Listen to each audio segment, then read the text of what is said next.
inflation on this show. Washington tells you it's not happening, it's not real. Of course it's real. Look at the prices. Gasoline, real estate, you name it, they are all going up.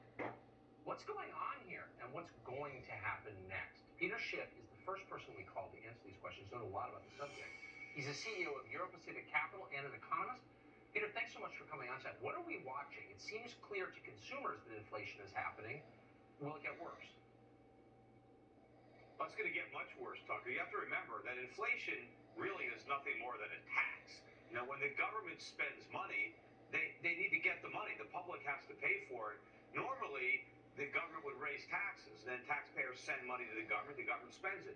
But we just passed a $1.9 trillion stimulus bill. Nobody's taxes got raised, but we don't get all this government for free. What happens is the Federal Reserve prints the money, and then the government spends it into circulation. But when that happens, the value of all the money that's already out there goes down, and now the price of everything that you want to buy goes up. And that added price is basically the inflation tax. It feels like it's intentional. I mean, is this the way that we're going to pay down the debt, by making it less costly, by devaluing the dollar? Well, certainly as you have inflation, you reduce the real value of the debt. But the government has no plan to pay off the debt. I mean, they're repudiating it. But the real problem is the amount of money they're going to have to spend just to finance all their current commitments.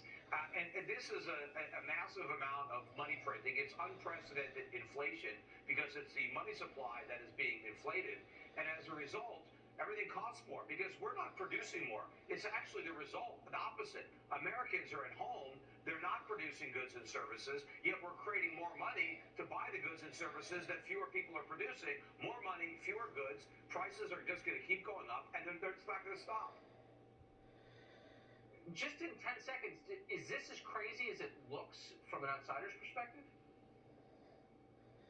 Well, I don't know how it looks to an outsider, but I think to everybody that's living in the United States, it's not going to look pretty. And the real problem is the Fed. The Fed pretends that it's transitory, but when they have to admit that it's not transitory, the inflation rate will be far too high for the Fed to do anything about it, because if the Fed actually raises rates to fight inflation, they'll create a much bigger financial crisis than 2008, and the U.S. government will be forced into insolvency because even Janet Yellen did it. We're out of time.